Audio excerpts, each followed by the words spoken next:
My people, something just happened that deserves our full attention right now, because sometimes a single piece of information quietly appears, and when you look closely at it, it opens a door to a much bigger story.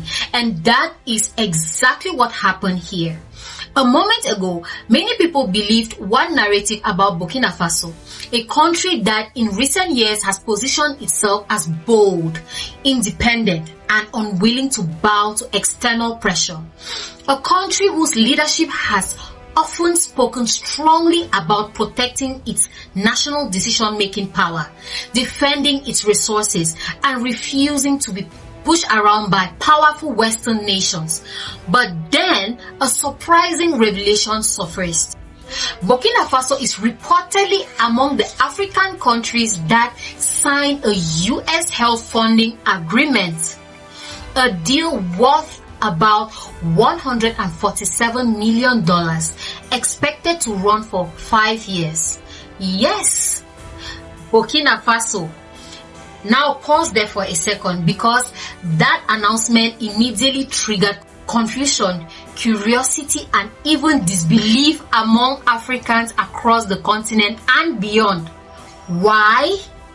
Because not long ago, other African countries were presented with similar agreements, and two of them, that is Zambia and Zimbabwe, reportedly rejected those deals outright. They said no. Their leadership publicly raised concerns about national control, independence in decision making, and long-term implications for their countries. Yet, Burkina Faso said yes. So now the real conversation begins, not the surface conversation, the deeper one. Is this a contradiction, or is this something more strategic? The agreement in question involves health funding from the United States. The money, that is $147 million, is intended to support public health programs in Burkina Faso over a 5-year period. Programs that could address disease prevention, healthcare infrastructure, research, and medical capacity. On paper, that sounds beneficial. Health funding is not something most countries reject easily. Strengthening hospitals, laboratories, and healthcare systems can save lives. But reports about similar agreements have indicated that some of these deals come with provisions that raise eyebrows. Provisions involving access to certain categories of healthcare data. Provisions that critics argue may open doors to external influence over sensitive information systems. Now, before jumping into conclusion, it is important to understand something. Not every agreement is identical. Different countries negotiate different terms. Different governments prioritize different risks. But what makes this particular situation interesting is the contrast. Because when Zimbabwe examined a similar proposal, officials reportedly expressed concern that aspect of the agreement might affect the country's control over certain internal matters. The response from Harare was firm. National interest comes first. So the deal was declined. Meanwhile, Zambia also reportedly raised questions about long-term implications and decided not to proceed. Two countries looking at the same type of offer. Two countries deciding the risks were not worth it. Then comes Burkina Faso, a country that many people assume would be among the most skeptical of Western-backed agreements, and yet signed it. Which leads us to the question many people across the continent are now asking: what exactly changed? To understand this story properly, we have to look at Burkina Faso's current reality. The country has been navigating a complex period: security challenges, economic pressure, infrastructure gaps, public health needs. These are not small issues. So when governments face multiple crises at once, leaders often have to weigh difficult choices, accept assistance and manage potential risk, or reject assistance and absorb the financial burden alone. So for a country dealing with security threats and development challenges simultaneously, resources matter. Healthcare systems require equipment. Medical professionals require training. Communities require clinics, medicine, and prevention programs. $147 million can make a difference in that context. So when Burkina Faso signed the agreement with the United States, some Africans immediately suggested something important. This might not be a contradiction. It might be a calculation. Here is something many viewers overlook when discussing international agreements. Governments rarely make decisions in isolation. Let's get that straight. So, behind every signature lies negotiation, revisions, and internal debates. Diplomats analyze clauses, legal teams examine wording. Ministers evaluate national priorities. By the time a deal reaches the signing stage, months of discussion have usually taken place, which raises an interesting possibility. What if the agreement Burkina Faso signed is not identical to the ones Zambia and Zimbabwe examined? What if certain conditions were renegotiated? What if specific clauses were modified? What if safeguards were introduced to ensure that sensitive national information remains protected? Without seeing the full contract, outside observers can only speculate. But in geopolitics, appearance can be misleading. Countries that publicly appear defiant can still engage in strategic partnerships when the terms align with their interests. Independence in decision-making does not mean rejecting every foreign proposal. It means choosing carefully. So, one reason this story is attracting attention is the mention of health data. In the 21st century, data has become one of the most valuable assets on the planet. So, information about disease patterns, population health trends, genetic research, and medical infrastructure can be extremely powerful. It helps scientists develop treatments. It helps governments track outbreaks. It helps organizations design better healthcare systems. But it can also raise questions about privacy, ownership, and control. Who owns the data? Who stores it?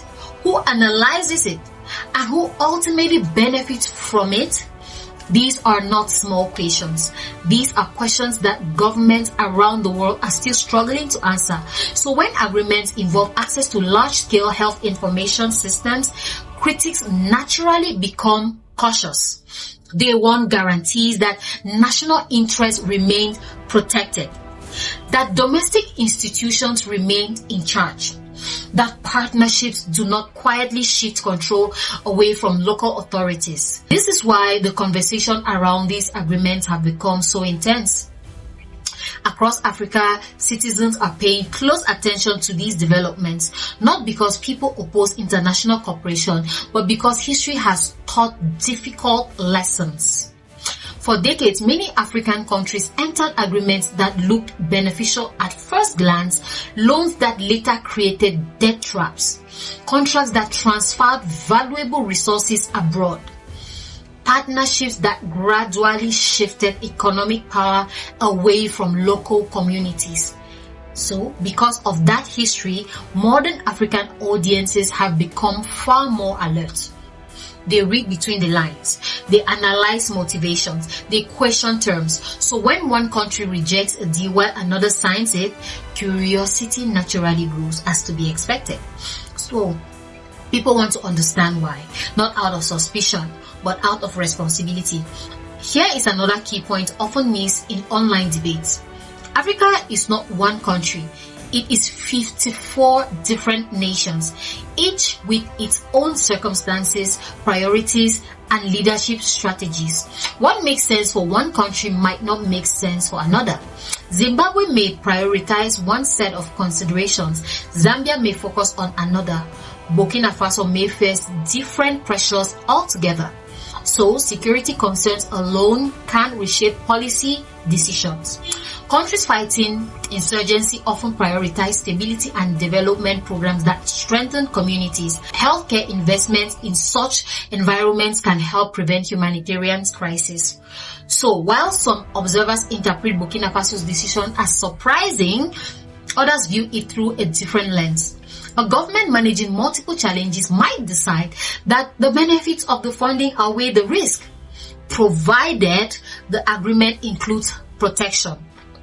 In international relations, decisions are rarely simple. A government might oppose certain foreign policies, yet still cooperate in specific areas.